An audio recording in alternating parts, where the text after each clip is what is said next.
Welcome back to my channel and a very, very special Thanksgiving in Mexico. So this is the second year that I'm doing Thanksgiving with my boyfriend and some friends. And this year we have a turkey. Last year we used a chicken. We're gonna be doing it here at the house, and that's kind of why we already put up the Christmas decorations. There's a few other things. My friend is doing the turkey and the stuffing, and I'm gonna be doing a lot of the sides. So this morning I have been making a list because today is Wednesday, tomorrow is Thanksgiving. But the one good thing about being in Mexico is that nobody else celebrates Thanksgiving, so it's easy to go to the store like any other normal day. So today I'm going to go to the store, get the ingredients I need, and cook as much as possible so that tomorrow can be nice and calm. Aslan, hi.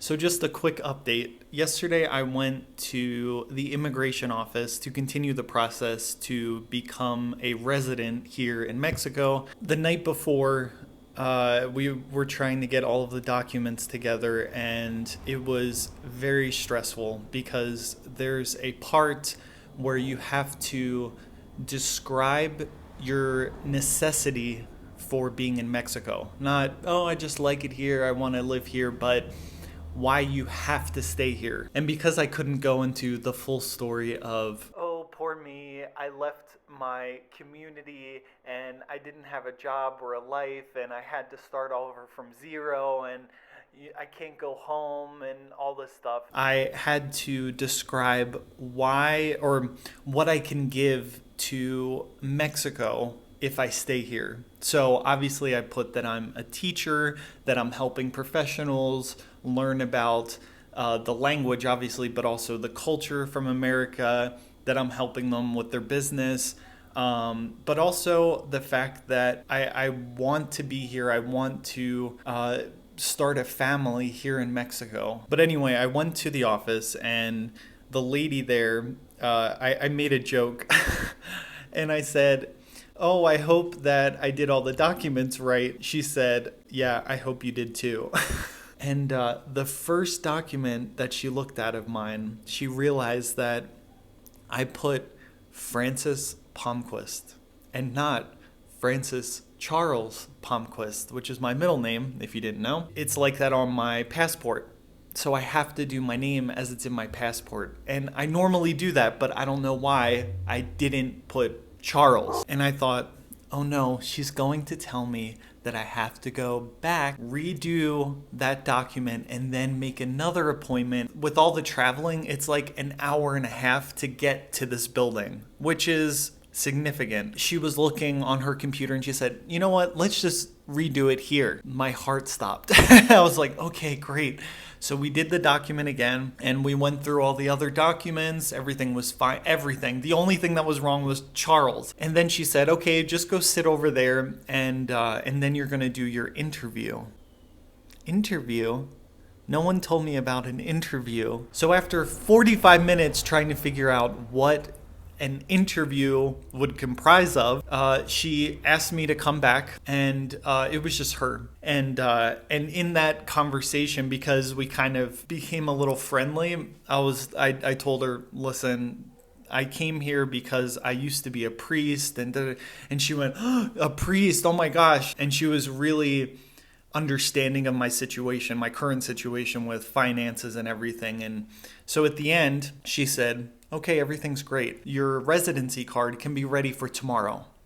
But before you come back, you have to pay 2 more payments. And one of them is the fine for being in Mexico past my visa. So every day there's a charge, and there was like 470 something days. That's going to be around $150. And then on top of that is another payment for the 4 years of residency that I'm asking for, which is going to be like $500. So she said, I understand your situation. I understand that you are not in a position to pay today or tomorrow.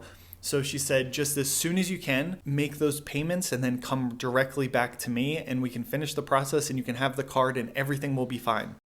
So right now, I am just trying to figure out exactly how to get the money and how all of that's going to work out. I was thinking maybe I can make drawings of people, of their family, of whatever they want in exchange for a donation. I'm trying to think of all the different ways of doing this. I still have paintings that I'm trying to sell. My psychologist, who I'm going to have on the channel in December, which is going to be amazing. She's an amazing woman. She wants to buy one of my paintings, so that will help a lot. But yeah, I'm just trying to find different ways. So if anybody has any suggestions on what I could do, I would appreciate it. And then any donations would be appreciated. But I hate asking for money. I just appreciate that you're here, that you're supportive and everything. So, and then once I have the residency, then I can apply for a real job and start making money. So let's go to the market.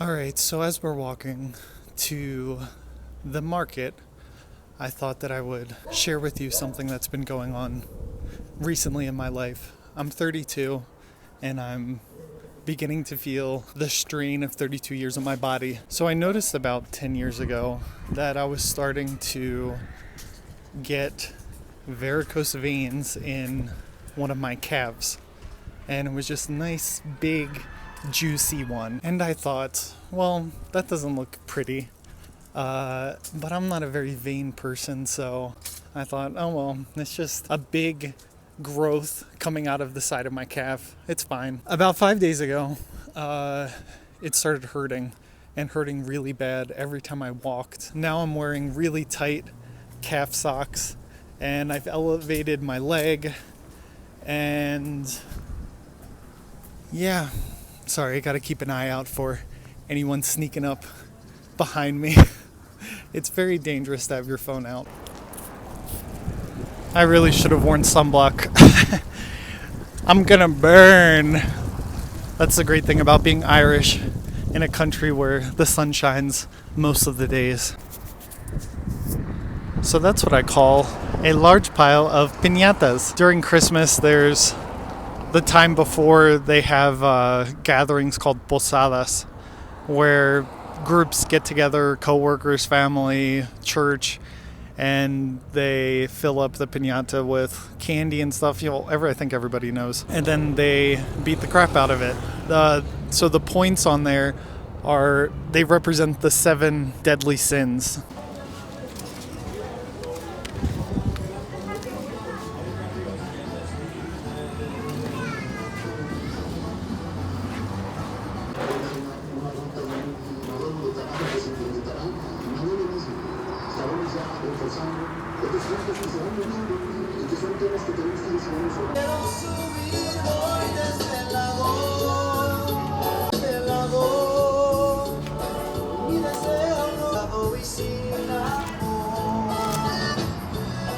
I'm walking around and I was like, should I film? Should I not? And so I decided not to because people were looking at me weird. And I left and I thought, oh, now I know why they were looking at me weird.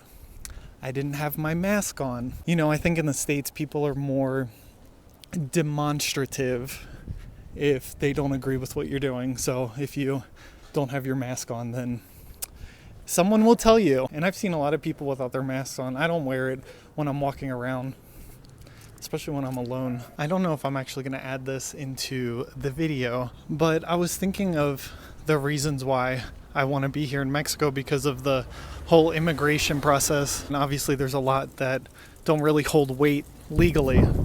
Although here there's corruption just like anywhere else, and there's bad people here just like anywhere else. The people here, they just do what they do. They have to survive, so they just go with the flow and they just do their own thing and they don't care about what other people are doing. If you talk to them and you ask for help, they're there to help you as much as they can, but it's kind of like a naturally libertarian. Dali. Hi. Aww.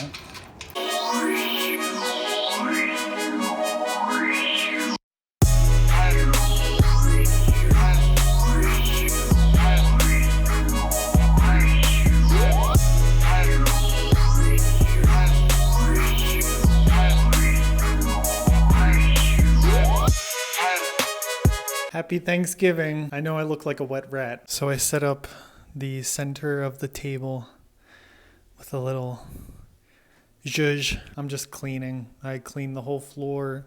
Oh, there's Aslan. Hi. I'm really happy about that table. Well, Aran is coming back home at 6:30, so there's a few hours. I still have to make the mashed potatoes and the biscuits. I'm making the biscuits from scratch, so wish me luck. And then everyone should be coming maybe around 7:30. It's not like in the States where people have the day off so they can eat at 2 or 3 in the afternoon, like is probably healthier so that you have all day to digest. No, we have to eat a ton and then go to bed.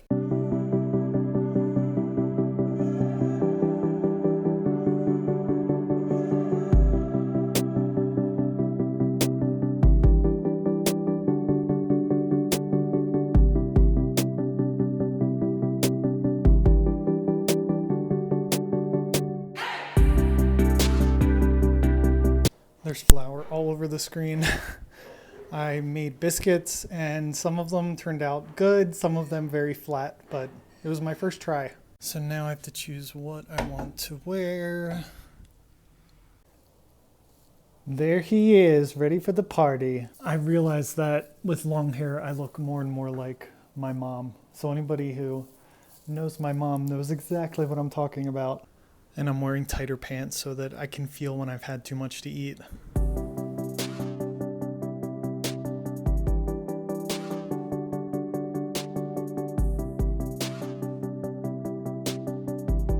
Adron, this is a very serious question. What are you thankful for? About what? In life. That's something that we do for Thanksgiving.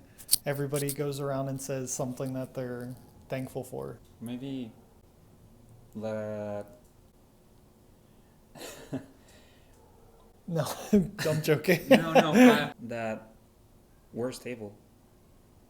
That we're stable. We're getting stable. We're getting stabilized, and I mean both of us. And there's moments that we freak out. We figure it out, and I'm thankful that we are a team. You know. I am too. That was a good one. The sturdy kind that doesn't mind the snow. It's beginning to look. I want to eat it all. Dali.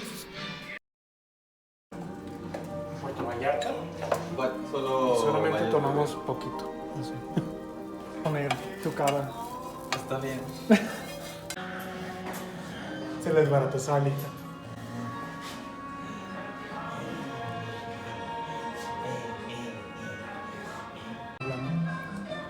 Como cuando trataste de hornear una pierna. ¿Ves que hizo una vez, Aran? ¿Yo? No. I just wanted to come back on and say good night. I'm laying in bed now. I'm stuffed. You should never have Thanksgiving dinner right before going to bed. So I hope everyone had a wonderful Thanksgiving, or not if you don't celebrate that, if you're from a different country. Yeah. That's all.